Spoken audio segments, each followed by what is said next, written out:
are here sa Balay Negrense. Kay dumdum mo ato si Roger Lucero.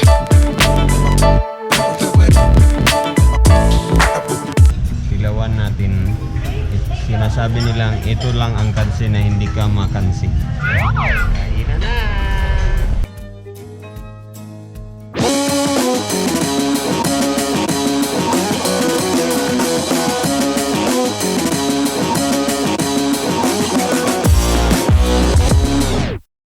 Alright, update muna.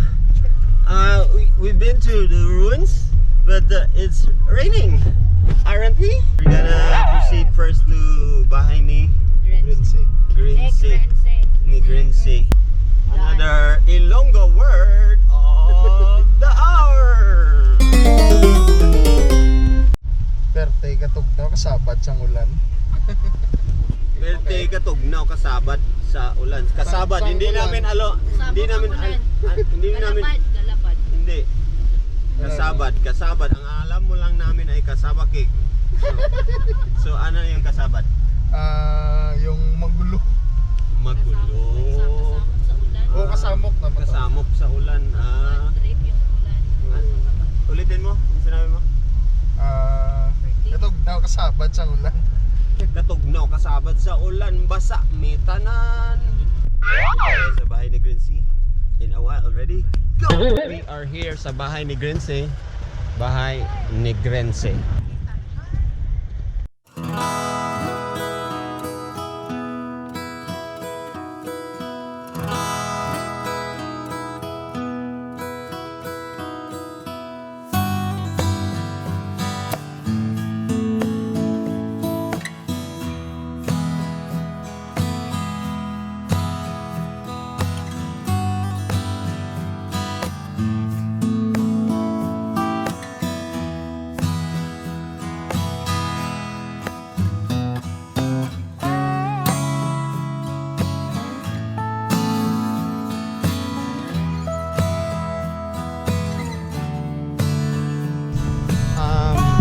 Dili mo pwede mapasulod dito kay bawal ang video dito.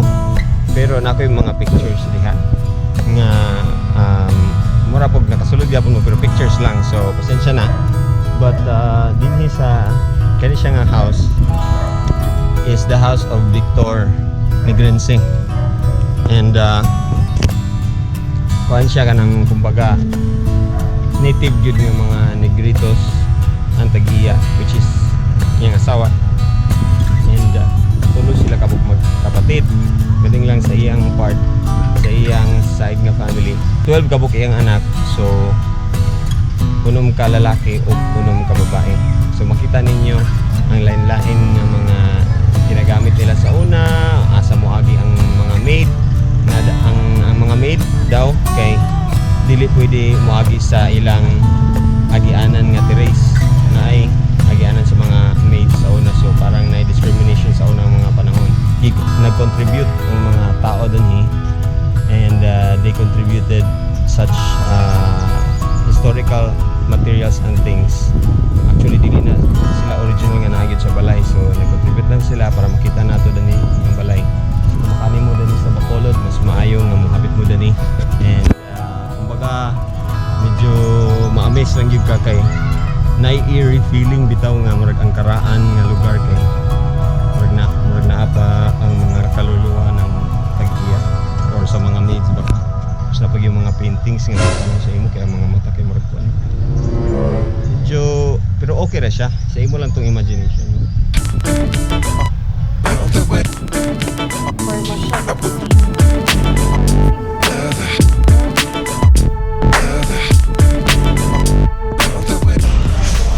Balik kami sa ruins.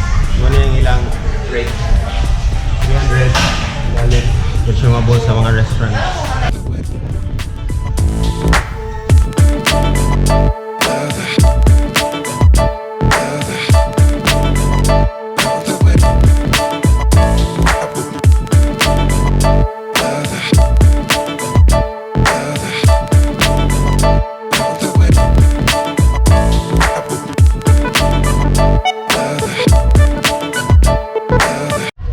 Dumdum mo ato si Roger Lucero nga ni sikat kay siya antig tour guide ani. That's because of him. That street named after Jimmy. Kanila nga house kay gitagian ni Don Mariano Ledesma Lacson og si Maria Braga mo iyang first wife. Sa una nga panahon ang mga Japanese no mupaingon na sa duni nga lugar. So ang mga Amerikano naghangyo sa family nga Lacson.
A little longer than a few minutes later.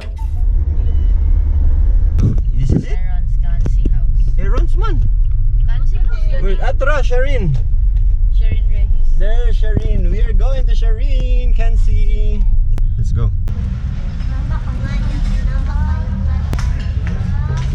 Ito na ang famous Sharyn's Cansi house. Let's get it on.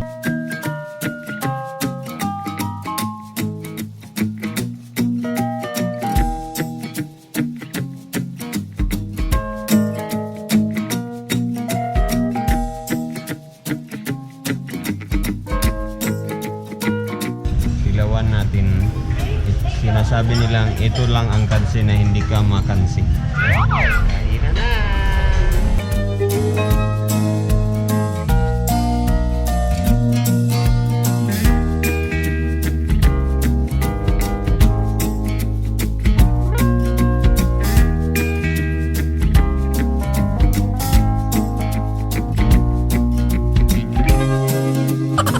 Bakit kansi ang tawag nito? Tungod dahil sa yung ganito ba?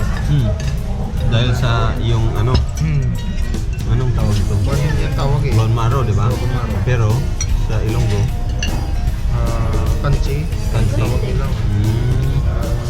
Dahil sa Hindi lang ako sure pero parang gano'n. bakit ganun? Hindi siya sure pero i-google nyo na lang ha. Google. I-google nyo. Later that same evening. Tapos na kami. Namit kaayo among kaon, ba? Namit eh. Kansi ng pang ano?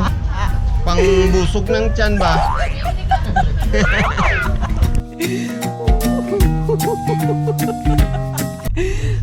Hinahanap namin yung dolly na dormital. Tingnan mo yung kasama namin, yun oh. Nandiyan na siya yung birthday girl oh. Mahanap na siya ng chimpong. Kami dito. Payay lang oh. Corey, if you see this video, kumakantsaw kami sa iyo. Click like. Dito tayo sa Sugar Workers Development Center. Malapit lang sa may Ayala. Saka may mall dyan na mga Unitop at saka yung isa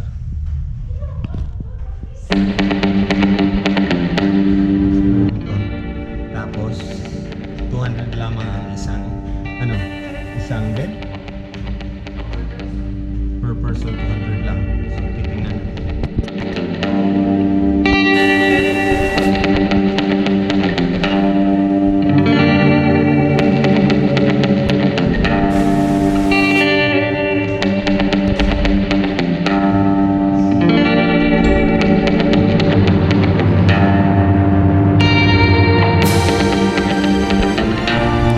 Nakita natin yung medyo marami tayong.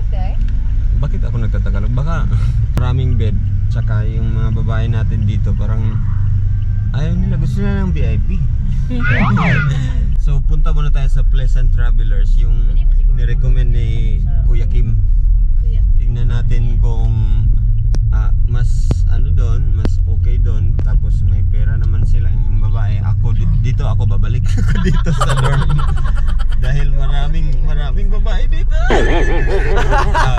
Ano lang, para makatipid ako kaysa sa inyo. Kayo bahala na kayo sa buhay nyo. Basta may friend na ako dito. Maluag naman yung boarding house. Boarding house. Yung bahay niya, mansion niya. Oh. Di ba, sir? I love you, sir. Bahala kayo sa buhay nyo, mga babae.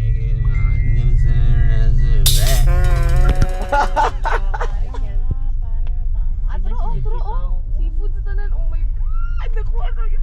Yun yung tinatawag nilang the area of Palapala. jxJTY. Gatuslaw Street. Pupunta kayo sa Bacolod, ha? 11 minutes later.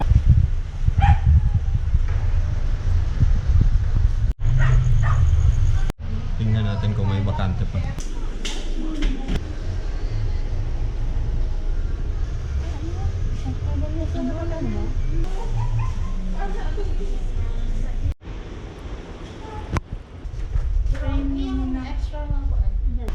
Nakita na natin yung place at medyo gusto nilang dito na lang. Isang room tapos may additional na beddings. Pleasant Travelers Pension House, 13th Street, Aguinaldo. 80,000 impressions later. Tumubok kayo. Dito tayo sa SM Bacolod.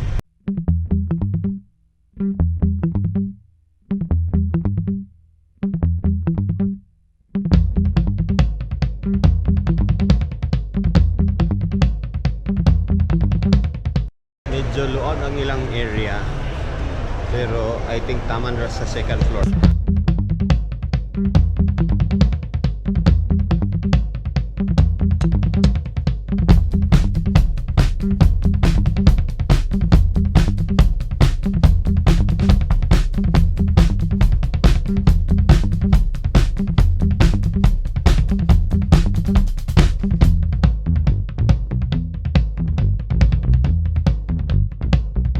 So, mo to mga milya, mga mix. Magulat na ta kang Kim. And then, matulog na din tayo. Naluluya na sila. Naluluya na talaga yung mga naong na to.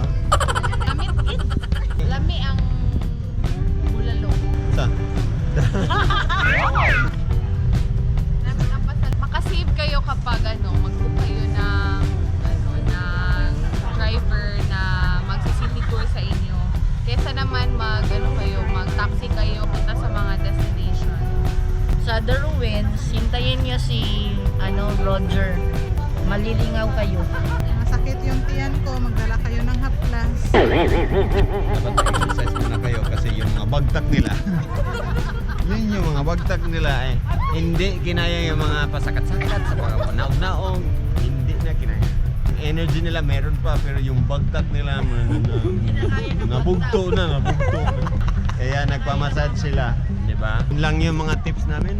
Dito na lang, like lang kayo dyan, like lang yung like. Tapos pagkatapos nyo yung like pa rin. Tapos ganun lang. Tapos i-comment nyo kung anong lugar ang napuntahan nyo na hindi namin napuntahan. At gusto nyo Tapos puntahan ko. anong gusto nyong puntahan namin dito pagbalik namin sa Bacolod. Ilagay dyan. Hindi, ibutang na lang dyan. Kung Saan may parang piso bastos pair. parang bastos. Saan may piso pair, puntahan namin. Subscribe subscribe sa hindi pa nakapag-subscribe ha. Okay? I-share nyo to sa mga friends nyo para makita ng mga friends nyo. Tapos shout out kay Kim. Kay Kim Nunez. Sa kanyang girlfriend. Alam namin ang lahat. Huwag kang mag-alala.